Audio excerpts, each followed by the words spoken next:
Bueno, me encuentro por acá ya súper acompañado con nuestra querida psicóloga de casa, Mariela Lourdes, también máster en salud pública. Y también me encuentro con mi súper amigo Yamu, que el día de hoy vamos a estar tocando un tema muy serio, muy importante, alarmante hoy en día, que creo que es un dolor de cabeza para la mayoría de nosotros, vamos a decirlo así, porque de hecho nos provoca muchos dolores de cabeza. Aunque no seamos padres, también somos hermanos o tutores, y es acerca de los adolescentes retadores. Bienvenida, doctora. Buenos días, doctora. Buenos días muchachos, buenos días a todas las personas que están sintonizándonos en este momento. El tema de hoy es un tema que nos llama mucho la atención porque hoy en día los adolescentes se han vuelto muy retadores. ¿Qué significa que son retadores? ¿Retadores hacia quiénes y por qué? Retan a sus padres, retan a los maestros, retan a sus autoridades, como decía aquí, a sus tutores. Entonces, ¿por qué esta actitud retadora? ¿Qué podemos hacer los padres cuando nuestros adolescentes, nuestros hijos se vuelven retadores? A veces hay retos que son buenos, porque hay retos en donde los adolescentes se proponen una meta y ellos hasta pueden llegar a decir, yo voy a ser como mi papá o mejor que mi papá. Y eso es excelente, o mejor que mi mamá. Y eso es muy bueno. Pero cuando hay otro tipo de retos, por ejemplo, en donde el papá dice, no te voy a dar permiso, y el hijo dice, sí voy a ir. Ese es un reto, por ejemplo.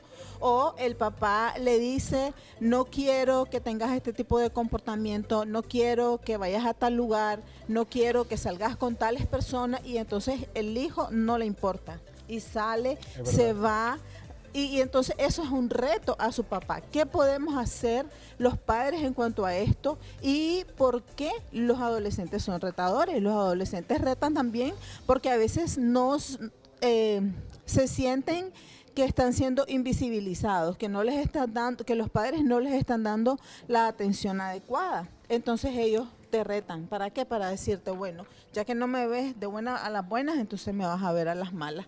Te voy a retar y voy a hacer algo malo para que te des cuenta que aquí estoy. Que necesito atención. Doctora, tengo dos preguntas para iniciar con este grandioso tema. ¿A partir de qué edad un adolescente o niño o niña empieza a ser retador? Eso, buena pregunta, fíjate, porque a veces hay niños, no es en la mayoría de los niños, pero sí en un porcentaje de niños, los papás dicen es mala crianza, pero la verdad es que no es mala crianza.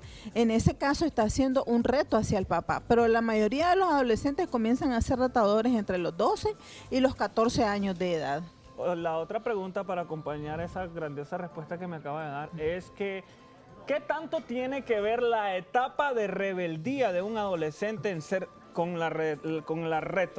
eso de ser retador? La rebeldía a veces es una actitud que puede ser comprensiva por la etapa en que él está, en donde se siente confundido, es correcto, está transitando. Adolece porque no es niño, no es adulto. Entonces a veces es rebelde porque está confundido, porque se siente mal. Pero en el reto van incluidas otras emociones que no tienen que ver necesariamente con la etapa. En el reto va incluido a veces el resentimiento, la molestia, la baja autoestima. Mucho. No necesariamente, no necesariamente.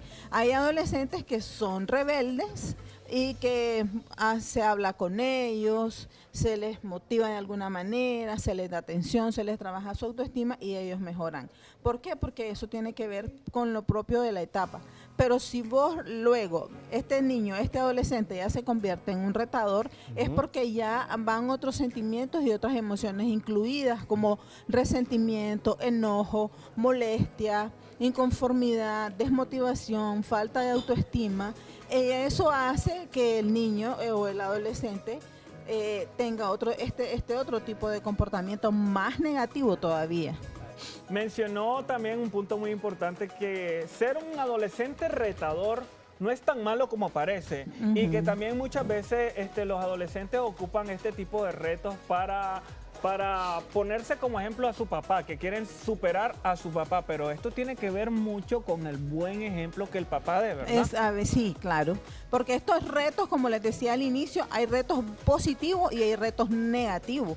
Entonces, en el caso de donde dicen los adolescentes, yo quiero ser como mi mamá, o mejor que mi mamá, o como mi papá, o mejor que mi papá, porque ellos ven que sus padres son personas que son reconocidas socialmente, son personas que son muy queridas por su familia, son personas que son un ejemplo, personas que uno dice que bueno, pues lo que todo ha logrado con su comportamiento, con su aprendizaje, con su perseverancia, su disciplina. Entonces los adolescentes quieren imitarlo y ser mejores, pues se sienten orgullosos de sus padres. En el caso del reto negativo, el reto negativo no es nada parecido. ¿No cree nada. usted también que si el papá también da un mal ejemplo?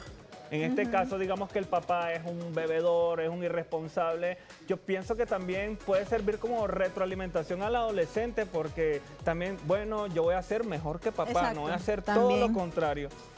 Así es. Es como decir, yo le voy a enseñar a mi papá que yo puedo ser mejor que él. Y le voy a enseñar también que yo puedo dar un mejor ejemplo y que puedo tener otras cosas mejores en el futuro que las que él hasta este momento ha tenido. Doctora, una pregunta muy importante y creo que es la raíz del problema. ¿Cómo podemos nosotros, como responsables, padres, tutores de estos adolescentes, tratar directamente con ellos en este problema? Si es corrección física, corrección verbal, ¿qué podemos hacer ante este problema? Lo primero es que tenemos que hablar con nuestros hijos, acercarnos a ellos, preguntarles, saber qué es lo que les pasa a nuestros hijos, por qué situaciones difíciles ellos están pasando, en qué estoy fallando yo como madre o como padre. Si eso ya se me sale de las manos, si eso ya no está en mi capacidad, entonces hay que buscar ayuda con un profesional, ¿verdad? Porque este niño quiere decir que hay que trabajar sus emociones, hay que trabajar lo que él está viviendo y entonces hay que ayudarle, hay que acercarnos a nuestros hijos y ayudarles en la medida en que ellos lo necesiten. Excelente, excelente este tema, doctora. Muchísimas gracias por habernos abierto la mente, habernos dado este tipo de conocimiento y herramientas súper importantes en el día a día. Y hablando de profesionales, me gustaría que nos brindara sus números de contacto, cómo aparecen sus redes sociales, para que todos nuestros amigos televidentes puedan agendar o conectarse con usted para cualquier consulta o duda. Así es, mi número de teléfono es 8961-7880, ahí me pueden escribir, ahí en mi WhatsApp y también me pueden llamar. Y en mi Facebook, mi página como psicóloga María Lourdes Gómez, en mi consultorio frente a en el consultorio médico integral en el edificio Burdián. Tienen que agendar cita, tiene que ser con cita agendada, ¿verdad? Es con cita, sí, es con cita, agendar con... Carísima nuestra doctora. No, agendar con anterioridad. Bueno, Gracias, doctora. muchísimas gracias, Gracias doctora. gracias a ustedes siempre por el espacio, por ser tan amables, tan dinámicos, tan interesados en esta parte que es muy importante para nuestra sociedad. Tenemos que aprender, ¿eh, doctora? Sí, claro, claro. Educando a papá para una vida mejor. Señores, mientras nosotros seguimos con mucho más acá en tu revista.